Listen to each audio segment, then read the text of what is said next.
guys, welcome back to my channel. If you are new here, welcome. My name is Lenny and my little girl is now 20 months old. In today's video, I'm going to talk about my experience with her falling out of her crib. So this happened when it was like maybe a little over a month ago, so she was about 18 months old, maybe even just turned 19 months, but yeah. So anyways, my daughter has never been a great napper. Every time I put her down for a nap, she will play for an hour to 2 hours before she actually falls asleep. So this was like no other day. I put her down for her nap, put her in her crib, come downstairs to start cleaning, because you know, that is my time to clean when she naps. And within probably 15 minutes, I hear a loud thump on the floor upstairs, and I immediately knew that it was her falling out of her crib. I mean, I've never heard that noise before. I instinctively knew it was her, and I have never ran so fast in my life. I ran up the stairs so fast that I think I got to her room just as she was starting to cry. So as a parent, it's a little scary. I think it would be scary either way, to watch your child fall out of their crib or to not see it at all. Both are just terrible situations. And, you know, not seeing her though, it's a little uneasy for me because, like, I don't know if I really ran that fast or if she was possibly maybe unconscious for a split second. I don't know. Anyways, she fell out of her crib and I immediately pick her up off the ground, and like I'm trying to look at her, but she is crying uncontrollably. So then at that point I just was consoling her, just holding her, rocking her in a rocking chair, trying to calm her down. I was extremely worried that something happened. So initially I did not see any blood. There was no obvious bleeding from anywhere. And it didn't seem as though there were no bones sticking out of her body anywhere or anything crazy like that. I did notice upon picking her up that her two little bottom teeth were chipped. So there was that. As soon as I got her to calm down enough to look over her body, you know, the first things I started checking were her arms and legs. So just trying to make sure that nothing was broken. I was moving her hands, her arms. I made her walk to me, moving her little legs and her feet. And then I tried checking over her head and her neck, her belly, as best as I could to make sure there didn't look like there was any swelling or bruising anywhere. And then the last thing I checked, because I did notice her little two bottom teeth were chipped, was inside of her mouth. So I looked at her bottom two little teeth, and then with that I realized that she had also taken a pretty decent sized chunk out of the top tooth as well. So I will insert a picture of that here.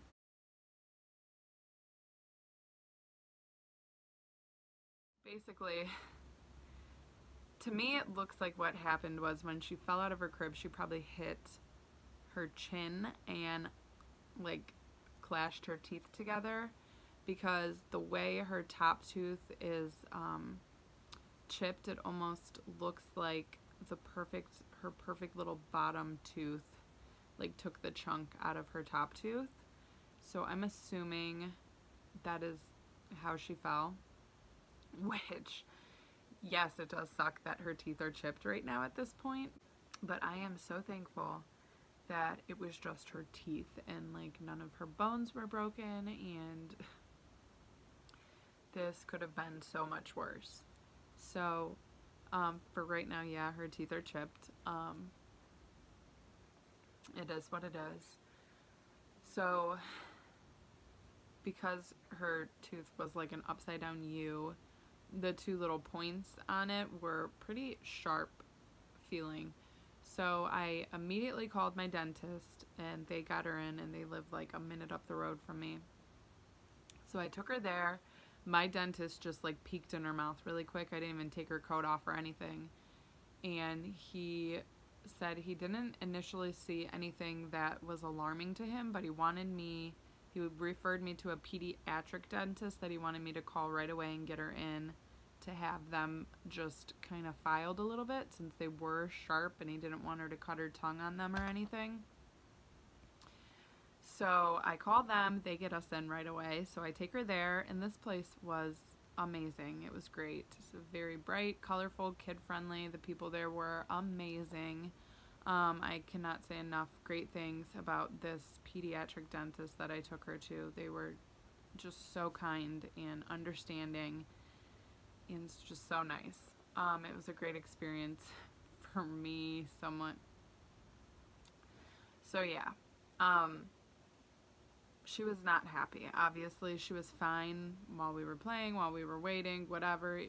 As soon as we took her back to the room and she seen the dentist, she started freaking out. So what they had me do was sit her on my lap in front of me, facing me, with her two little legs around me. And the dentist sat right directly in front of me with this little board on her lap. And we just laid Rosalie down on it, and I held her two little hands. And I have never had my teeth filed. I don't know what it feels like, so I cannot relate to her. I will say this was our first experience at the dentist, so it was not a good one for her.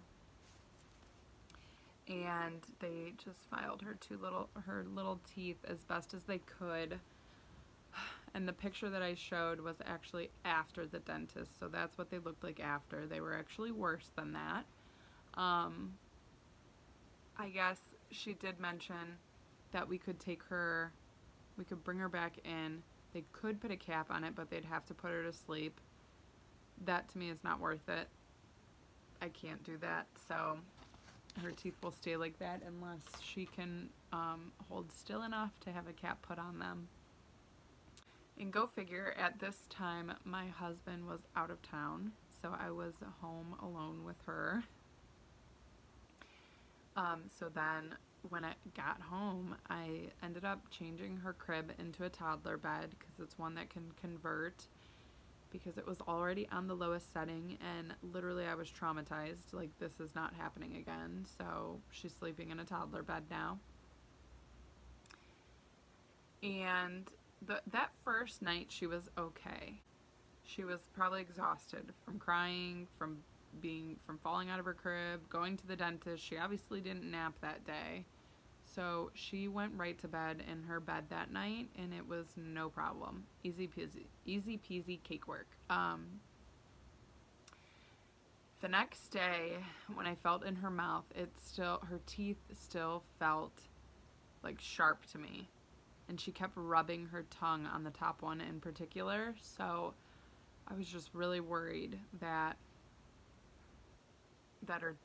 I don't know. I just did not want it to cut her. And at this point, I wasn't really sure. Like, a few of my family members had seen it, like my mom, my grandma, my aunt. And they were all kind of like, well, why don't you just take her back and have them, like, file them completely straight so they won't look so, like, jagged. So that was, like, in the back of my mind. And so I waited for my husband to get home, like, 2 days later, and, you know, so he could feel it and kind of look in there and come with me if that's what we decided to do. And we did end up taking her back. And they ended up filing them a little bit more. They're still not straight at all, but they definitely are not as rough as they were. They're not as sharp as they were. And over time, I know that they'll kind of smooth out even more, but that's what it was for now. So that night then, after the second time that we took her to the dentist, I noticed that she started, like, pulling her eyelashes out. So that night when we were putting her to bed, she started, like, plucking her eyelashes out, and it started freaking me out. Like, I've never seen her do that. I could like hear her pulling them out. It was very disturbing, and it was like very scary for me to watch, like lay there and watch her pull her eyelashes out. And I tried to get her to stop. I tried to like hand her her little lovey that she normally like holds and rubs as she falls asleep, but she just like kept wanting to pull her eyelashes out. So after about an hour, because she would not fall asleep in her toddler bed, she wanted to just like play or pull her eyelashes out. She ended up falling asleep, and then she woke up in the middle of that night with what I assume was a night terror. So this happened for about a week. Every night she was pulling her eyelashes out. When she finally fell asleep, she would wake up like 3-4 hours later with a night terror. It was terrifying, literally terrifying for me and my husband to watch her in this state. Was like nothing that I have ever experienced. It was terrifying. I felt so hopeless. Like I did not know what to do. So she would wake up and she would come to her gate, because we put a gate at her door so she couldn't get out, and be calling for us like she normally does if she wakes up in the middle of the night. But when we would go in there to console her and put her back to sleep, it was the weirdest thing. It was like she did not realize we were there. I don't know how to explain it. It's weird because like she appeared to be awake, but it was almost like she was still sleeping, and like she did not know we were there. And the more that we tried to like engage and like talk to her and like rub her back or touch her, the more she would freak out. She literally looked like she was possessed. Like, I'm not even kidding you. She was like uncontrollably throwing her body around, screaming, kicking, crying, and still calling for us. It was very, very, very scary. So with that, then I started having panic attacks or anxiety attacks, or whatever you want to call them, throughout the next few days while I was working, because I do work. And so going on no sleep, and then dealing with my daughter, who is now like went from being this perfect little girl to plucking her eyelashes out and having night terrors. I literally felt like my parenting was like just falling apart, like, and my daughter was like losing her shit. Sorry. So I started looking online, like why kids pull their eyelashes out. I started researching about night terrors, which at this point I'm pretty positive that's what was happening. And also, how do you get your 19-month-old to stay in their toddler bed? Because it was at this point taking us a solid 2 hours to get her to fall asleep at night. And then she was waking up with these night terrors. So from everything I read, basically night terrors and your child pulling on their hair or eyelashes, both signs of stress and anxiety, which if you think about what she had gone through that week, she had fallen out of her bed, been taken to the dentist for the first time, and gotten her teeth filed away. And then that same day, I changed her bed from a crib to a toddler bed. So 3 things in one day that were just probably too much for her little body to handle. I don't blame her. It was stressful for me too. I'm not shocked that she was stressed.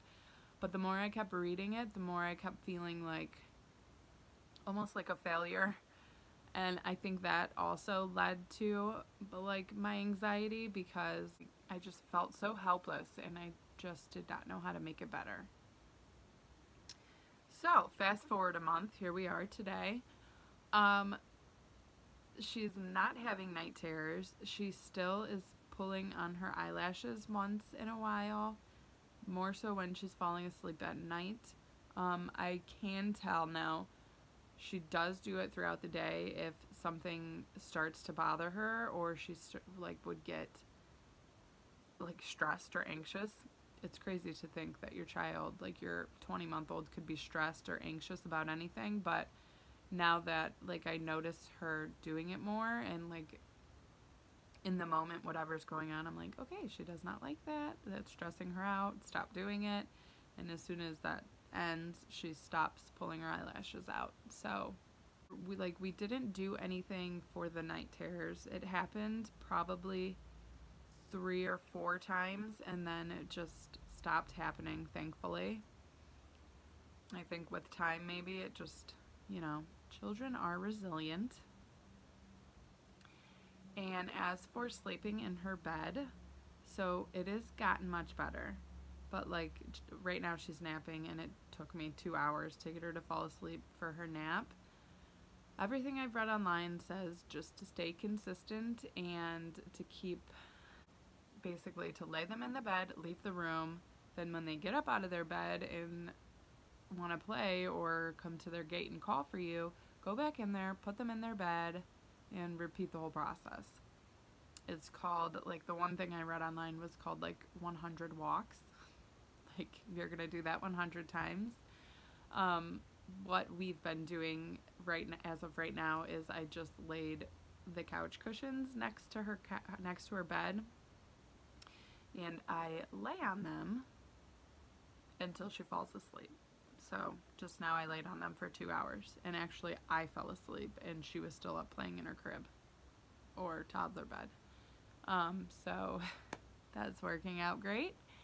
But I will say at night, like last night, I laid in there with her for about 20 minutes maybe, and then she said bye, and I was like, okay, bye. And I went and laid in my room and watched her on the baby monitor, and she never got out of her bed, which was another thing we were battling. We now have like all of her dresser drawers locked shut because she was throwing all the clothes out of them. She never got out of her bed, but she sat in there and played in her bed with like stuffed animals for probably an hour before she fell asleep. But she put herself to sleep last night, and I was not in the room. So that is an improvement, and that is where we are at this point. So if you guys have any similar experiences with your children falling out of their cribs, and you want to share with me what you did or what you've done in the transition of getting crib to toddler bed, I would have never, ever, ever changed her into a toddler bed so soon. Like, some kids are fine with it. My daughter is just very active, and I knew she was not going to stay in that bed based on her personality. So I probably wouldn't have done it until she was 3, but here we are, 20 months old. We're making it work. So if you guys have any tips or tricks that you would like to share with me, maybe what worked with your kids and their transition, I would greatly appreciate it. I hope you guys enjoyed this little story time, and I will see y'all in my next video.